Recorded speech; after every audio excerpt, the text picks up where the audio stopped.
안녕하세요. 인생커닝 박정경 변호사입니다. 네, 오늘은 유튜브를 하다 보니까 상담을 받는 케이스기도 하고요. 또 제가 컨텐츠 고민하다 보면은 자주 보게 되는 이야기를 해보려고 하는데 어떤 거냐면요. 퇴사 브이로그예요. 그리고 심지어는 제가 변호사다 보니까 자동 추천으로 떴던 게 뭐였냐면 로스쿨을 자퇴한 브이로그 이런 것도 있었는데 항상 보면은 대기업을 퇴사했다거나 로스쿨이나 의대를 자퇴했다거나 이러면 조회수도 굉장히 높고 댓글에도 응원 및 칭찬 댓글 일색이었어요. 뭐 그들의 선택을 응원한다는 이야기도 많았고, 특히 이런 브이로그 올리시는 분들이 20대나 30대 초반 분들이 많았는데 오늘은 사례를 각색해서 말씀드리고 제 생각도 말씀드려보도록 하겠습니다. A씨는 20대 후반의 한 여성이에요. 대기업을 다니고 있었는데 자신의 생활을 답답하다는 생각을 많이 했습니다. 상당히 훌륭한 대기업에 근무하고 있고 또 사실 복리후생이나 이런 것도 나쁘지 않고 연봉도 상당해요. 현재 4,500만 원 정도 받고 있고 여기에 당연히 성과급도 플러스가 되고요. 근데 항상 A씨는 무언가 모를 답답함을 느낍니다. 특히 이제 성장이 정체된 느낌, 그리고 무언가 모를 9to6의 지겨움, 이런 것들이었어요. 자기의 삶이 이제 평생 회사만 다니다가 끝날 것 같은 두려움이 들었다는 거죠. 근데 부모님은 평생 이렇게 열심히 회사를 다니면서 자신을 키워주셨습니다. 아버지가 대기업에서 부장까지 하시다가 이제 퇴직을 하셨고, 또 당연히 그 돈으로 사교육에도 많은 투자를 해주셨어요. 근데 A씨가 보기에 부모님의 삶은 정답으로 보이지 않았어요. 답답해 보이기도 하고 어떨 때는 한심해 보이기도 했습니다. 특히 내면의 성취나 이런 게 없어 보였고 자식을 위해서 열심히 노력하는 삶도 대단해 보이지 않았어요. A씨의 부모님은 월급도 꼬박꼬박 모으고 절약해서 서울 소재 집을 한 채 가지고 있고요. 그 다음에 A씨 본인을 포함해서 두 자녀를 열심히 키운 분들입니다. 그런데 이런 삶이 자기가 보기에는 성장하는 삶으로 보이진 않았고 그렇게 대단해 보이진 않았습니다. 하고 싶은 거를 하지 못하는 삶처럼 보였으니까요. 그러니까 무엇보다 20대 후반이 되고 회사 일을 하면서 더 느끼는 부분은 뭐였냐면 회사원 월급만으로는 화려한 삶을 꿈꾸기는 어렵다라는 거를 A씨는 20대 후반에 깨닫고 있었어요. 성실히 공부를 했고 나름 괜찮은 학교도 나오고 좋은 기업에도 취직을 했는데 이런 부분 때문에 조금 공허함을 느끼고 있었던 거죠. 또 하루하루 살긴 하는데 회사의 부속품처럼 느껴지기도 하고 또 요즘에 많이 말하는 방향성이 잘못된 느낌을 많이 받았어요. 회사에 다니는 게 방향성이 맞는 걸까? 이런 생각이었죠. 그리고 무난한 하루보다는 진짜 내가 나를 위한 삶을 한번 살아보고 싶다. 이런 얘기를 많이 하고 또 친구들과도 많이 나눴습니다. 그리고 생각도 많이 했고요. 근데 결국에는 퇴사 고민을 하기 시작을 해요. 그리고 자신이 자주 접하는 온라인상에서 자기가 하고 싶은 걸 하면서 돈을 버는 많은 사람들이 등장을 합니다. 그래서 유튜브를 시작해보기로 마음을 먹고 브이로그 같은 거를 올리기 시작해요. 이상하게도 사람들은 대기업을 퇴사했다거나 이러면 사람들이 좋아하고 조회수가 잘 찍혔습니다. 그러니까 영상 조회수도 막 10만이 이렇게 넘고 계속 그렇게 찍히면서 자기도 큰 유튜버가 될 수 있겠구나라고 생각을 했어요. 당연히 퇴사 관련 이야기도 하고 결국에는 마지막에 퇴사를 할 때 거의 조회수에 정점을 찍게 됩니다. 그리고 결국에는 당연히 퇴사를 하게 되고요. 그리고 그토록 원하던 자신이 꿈꾸던 자기가 하고 싶은 걸 하면서 영상을 올리는 뭐 여행도 다니고 여러 가지 맛집도 다니고 하면서 브이로그를 찍어서 올리기 시작을 합니다. 근데 이상하게도 회사를 다닐 때 퇴사를 고민하면서 찍은 컨텐츠, 그리고 회사 생활도 간간히 등장하고 또 마지막에 회사를 딱 그만두면서 사직서를 내면서 찍었던 컨텐츠의 조회수는 굉장히 잘 나왔는데 자유롭게 여행을 하거나 이런 컨텐츠는 생각보다 반응이 시원치 않았어요. 그러니까 대기업을 퇴사할 때 영상이 가장 조회수가 높았고 그 이후부터는 많아야만 뭐 몇천 조회수가 뜨는 거죠. 이 퇴사라는 것의 무게가 이제서야 다가오기 시작을 합니다. 그 자신이 보았던 영상에서는 유튜브 등 SNS에서 이렇게 퇴사를 하고 나서 월 1,000만 원 소득을 올리고 이런 사람들이 정말 많이 존재를 했었는데 이게 생각보다 쉽지 않다라는 거를 알게 된 그런 상황입니다. 이게 제가 보는 퇴사 브이로그 속에 숨겨진 이야기라고 생각하는 부분이에요. 사실 제가 유튜브를 시작하고 나서 주변에서 저한테 이런 조언을 구하시는 분들이 있어요. 특히 유튜브 관련해서. 그러니까 뭐 브이로그라든지 아니면 어떤 식으로 유튜브를 해야 되냐 이런 부분에 대해서 많이 질문을 하시는 분들이 있어요. 유튜브 경험자니까. 근데 이제 최근에 봤던 것 중에는 유튜브 컨텐츠를 고민하면서 좀 보게 되는 게 보통 홈화면에 뜨는 영상들이 있잖아요. 여기에 대기업 퇴사 로그, 그리고 아까 말씀드린 로스쿨이나 이런 거 그만둔 브이로그도 꽤 등장을 하더라고요. 그러니까 최근에 보았던 게 이런 거였어요. 대기업 퇴사 로그는 굉장히 많고 최근에 봤던 게 로스쿨을 2학년까지 다니시고 자퇴를 하신 어떤 분이 있었어요. 근데 자신의 삶을 추구하겠다고 하는 영상이 있었는데 저는 사실 속으로 이렇게 생각을 했어요.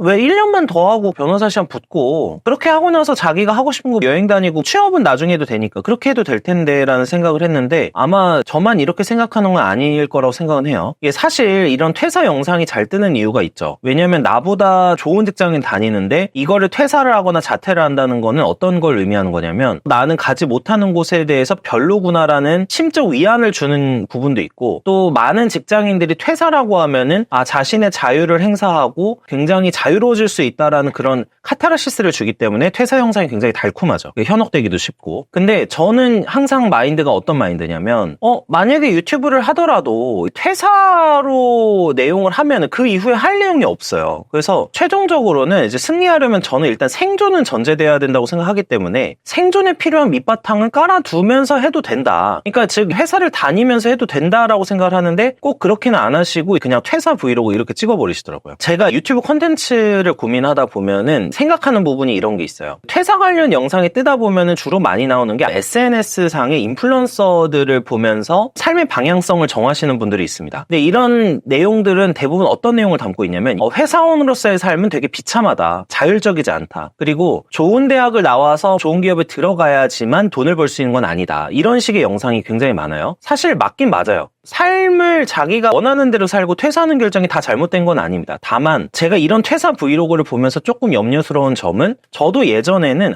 이런 영상 보고서 카타르시스를 느끼는 정도겠지 이걸 가지고 막 고민을 하면서 퇴사까지 가는 경우가 있을까라고 생각을 했었는데 제 주변이나 이런 사례들을 보면은 그냥 재미로 보는 영상도 이걸 계속 보다 보면 실제로 퇴사 고민에까지 이르는 경우를 몇 번 봤습니다. 그래서 감정에 따라서 퇴사 결정을 하는 경우가 많다는 거를 변호사 일을 하면서도 몇 번 경험을 했고 또 유튜브 상담 저한테 해주시는 주변인 분들을 통해서도 알게 된 게 있어요. 그래서 인플루언서를 사실 꿈꾸는 이유는 이런 거죠. 이제 퇴사를 하면서 내가 돈을 벌려고 하는데 인플루언서만큼 내가 제일 많이 접하고 또 돈을 벌 수 있을 것 같은 게 없거든요. 그리고 좋은 기업에 나오지 않더라도 사업적인 모드로 가면 인간에 대한 영향력이라는 게 부의 본질이다라는 의미가 되는 거거든요. 저도 동의해요. 이건 부의 초월차선이라는 책에서도 자주 등장하는 부분이기도 하고 근데 이런 거예요. 당연히 이게 나쁜 선택은 아니지만 사실은요. 인플루언서가 되는 사람이 전체 비율에서 그럼 몇 퍼센트나 될까를 한번 고민을 해봐야 돼요. 그리고 이 영향력이라는 거는 결국에 인플루언서가 됐을 때를 전제로 하는 거니까 그 부분에 대해서 생각을 해봐야 되는데 자 이런 거예요. 퇴사로 영상의 조회수가 올라갔으면은 예를 들면 보통은 SNS는 컨텐츠 그리고 그 사람의 매력, 외모도 포함이고 여러 가지가 들어가겠죠. 이 컨텐츠와 매력으로 승부를 하는 세상이잖아요. 그러면은 보통은 좋은 학벌이나 좋은 회사를 다니고 있을 때는 하나의 그게 보호막이 되기도 하고 그 사람의 가치를 보여주는 지표가 되기 때문에 예를 들면 대기업에 다니고 있다라는 사람이 회사 생활을 올리면 이거는 사람들이 관심을 갖는 내용이 됩니다. 로스쿨이나 의대 같은 것도 당연히 마찬가지고요. 그러니까 그 이유는 당연히 사람들은 그 사람의 가치를 그 사람이 가지고 있는 외피로 판단을 하니까 좋은 대기업, 좋은 회사, 또 좋은 학교 이런 걸로 판단을 하니까 어쩔 수가 없죠. 예를 들어서 삼성전자를 다니는 사람은 삼성전자를 다니기 때문에 그 사람의 어떤 살아온 삶이나 발언력이 인정을 받는 거예요. 근데 저도 마찬가지인 게 좋은 내용으로 전달하려고 노력은 하고 여러 가지 이야기를 드리고 있지만 변호사가 아니었으면 상대적으로는 제 말에 귀를 기울이는 분들이 적었을 겁니다. 이거는 단순히 어떤 부정적인 의미로 말씀드리는 건 아니고 객관적으로 그게 맞으니까 말씀을 드리는 건데 이런 거예요. 내가 당연히 사람들의 영향력을 행사를 하려면은 이게 하게 되면은 권력과 부를 많이 가져다 주지만 아까 말씀드린 대로 이런 외피가 있을 때 쌓아 올린 것과 이 외피가 없어졌을 때의 상황은 완전히 달라진다는 거죠. 그래서 이제 실제 사례 제가 A씨 사례가 실제 사례에 근접한 이야기고 퇴사 브이로그를 찍은 유튜버들을 분석해 본 결과인데 퇴사 영상을 찍을 때는 떡상을 했던 영상 조회수가 이후 감소하는 경우를 띱니다. 왜 그러냐면 컨텐츠가 없기 때문이에요. 처음부터 쌓아올린 조회수가 퇴사를 전제로 한 것이고 아까 말씀드린 어떤 외적인 지표를 통해서 판단을 받았던 것이기 때문에 그 다음 컨텐츠가 없어요. 그러니까 퇴사를 하면 그 다음에 또 퇴사 컨텐츠를 올릴 수도 없는 노릇이고요. 그러니까 지속적으로 무언가 컨텐츠를 생산해서 올리려면은 결국에는 뭘 해야 되냐 여행 가야 되고 예를 들면 일반 브이로그 중에서 육아를 한다든지 이런 식으로 방향성을 틀어야 돼요. 근데 이것도 생각보다 쉽진 않다는 거죠. 그러니까 출구가 없는 부분이 있어요. 어쨌든 유튜브는 퇴사 브이로그 영상이나 이런 걸 보면서 인간의 욕망을 자극을 합니다. 이게 뭐 성공 영상도 마찬가지고 퇴사를 언제든지 하면 내 미래가 좋아질 것 같고, 그리고 자기계발 유튜브들은 대부분 그런 얘기를 많이 해요. 그리고 제일 많이 하는, 제가 가스라이팅을 뭐라고 생각하냐면 회사에 다니는 거는 끔찍하고 지루한 삶이다 이렇게 얘기를 해요. 근데 뭐 이 부분도 맞을 수는 있어요. 문제는 도대체 왜 이렇게 생각을 하냐는 거예요. 회사에 다니는 삶이 굉장히 정상적이고 일반적인 삶인데 왜 끔찍하고 지루하다고 판단을 하는 건지 잘 모르겠어요. 그래서 저는 이런 영상 굉장히 안 좋아하는데, 한국의 대부분은 사업자보다는 직장인으로 일합니다. 사업가는 상대적으로 소수예요. 그리고 사업가는 자유를 누리는 대신에 엄청난 책임감을 이겨내야 돼요. 안정성보다는 불안정성을 추구하는 거고 늘 미래에 대한 불안감에 시달릴 수밖에 없습니다. 근데 사람에 따라 행복을 느끼는 부분이 다른데, 어떤 사람은 엄청난 부담감을 느끼더라도 자신의 삶을 개척하거나 설계하는데 행복을 느끼는 사람도 있고, 돈도 크게 벌고 싶은 사람도 있고, 이런 걸 원하는 사람들이 보통 사업가를 선택을 하고, 개인적 경험으로는 대부분은요, 인간은 자유도 중요하게 생각을 합니다. 하지만 불안하고 불행하지 않은 거를 좀 더 저는 선호하는 분들이 상대적인 비율상으로는 많다고 생각해요. 근데 이런 분들이 그런 영상을 보고 어떤 회사를 다니는 것에 대해서 답답함을 점점 더 느끼다 보면은 결국에는 자신의 성향과 맞지 않은 선택을 할 수밖에 없다는 거죠. 사업가들이 보통은 왜 워커홀릭이 되느냐, 왜일까? 늘 불안하니까 그런 거예요. 그러니까 인플루언서의 삶도, 한번 제가 이거 사례에서는 약간 유튜브로서의 삶을 얘기를 하니까 살짝 말씀드리면, 인플루언서로서 제대로 뭔가 어필을 하고 하려면은 계속 컨텐츠를 고민해야 되겠죠. 그러니까 삶의 일부를 컨텐츠로 만드는 삶을 사는 건데, 이게 과연 행복할까? 예를 들면 여행을 갔어요. 여행을 갔는데 여행을 할 때도 내가 어떤 식으로 영상 구도를 어떻게 찍어야 될까를 고민하면서 여행을 다니는 게 과연 여행일까요? 사실 일이죠.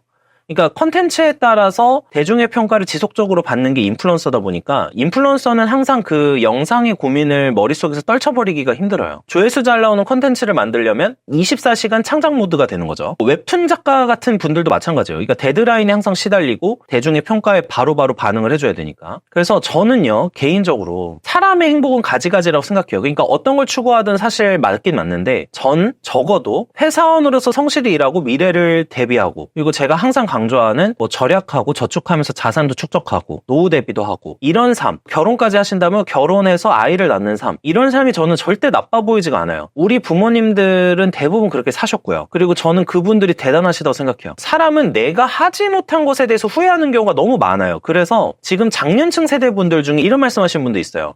하고 싶은 건 해봐라 라고 말씀하신 분이 있는데, 어떤 걸 하면 어떤 걸 잃게 되는 거예요. 근데 이거를 한쪽은 좋고 한쪽은 이렇게 나쁘다 이렇게 생각하면 안 되고, 또 하나 말씀드리고 싶은 거는, 당시에 아이를 낳았던 선택, 결혼을 했던 선택, 아이를 키우기 위해서 회사를 열심히 다녔던 선택도 하고 싶은 것이었던 거예요, 원래는. 근데 사람은 뭘 하든 후회를 하게 돼 있는데, 적어도 회사를 다니면서 이에 따라서 열심히 자산 축적도 하고 가족들과 좋은 시간을 보내고, 이런 삶이 행복을 추구하는 삶 중에서 과연 다른 거에 비해서 떨어지는 삶이냐? 전 절대 아니라고 생각해요. 근데 사업가로서는 기본적으로 따라와야 되는 어떤 책임감과 부담감이 있고, 자기 직원들을 책임져야 되고, 또 동시에 여러 가지 고민을 해야 되기 때문에, 이게 행복도로만 놓고 보면은 그렇게까지 막 아주 좋은 삶이라고 볼 수는 없거든요. 그러다 보니까 저는 지금 A씨의 사례처럼, A씨의 사례는 결국에 회사를 다니면서 답답한 거죠. 그러니까 답답하고 내 인생이 뭔가 잘못돼 가고 있는 것 같고, 그러니까 이런 느낌이 드는 건데, 저는 그렇다고 생각하지 않는다는 거예요. 물론 아까 말씀드린 대로 그런 안정성보다 자유로움이나 자율성을 추구하는 일부 사람들이 있습니다. 일부 사람들은 뭐 사업을 한다거나, 예를 들면 학계로 가서 자기 연구를 한다거나 작가가 된다거나 이런 걸 선호하시는 분들이 있어요. 근데 객관적으로 봤을 때 회사를 다니고 열심히 절약도 하고 자기 축적을 하는 삶이 나쁘다고 보이지도 않고, 회사 생활을 하면 답답한 부분이 있을 뿐이지 거기에 따르는 어떤 보호막도 굉장히 좋은 부분들이 많다. 그리고 자유라는 거는 결국에 회사를 그만두면 자유로운 삶을 살게 되죠. 근데 자유에는 책임이 따르는데, 자유롭게 살면서 필연적으로 오게 되는 게 위험성, 책임, 불안정성이에요. 그래서 이거는 감내를 해야 되는데, 선택의 몫은 본인입니다. 본인이지만 저는 이런 퇴사 브이로그를 보면서 퇴사 욕망을 자주 자극하는 유튜브를 보면서 자신이 다니고 있는 회사 생활이나 이런 부분에 대해서 부정적으로 생각할 필요는 없지 않은가, 이렇게 생각을 한다는 거죠. 그리고 무엇보다 퇴사 브이로그를 올리는 사람들은 왜 그런 내용을 올리고 있을까를 고민해 보셨으면 좋겠어요. 결국에는 이런 퇴사를 통해서 또 인플루언서가 되고 그 인플루언서를 통해서 뭔가를 하려고 하는 거니까 이 부분에 대해서 한번 고민을 해보면은 조금 회사 생활이나 이런 부분에 대한 어떤 부정적인 생각이 많이 줄어들지 않을까 이렇게 생각을 하고 있습니다. 시청해 주셔서 감사합니다.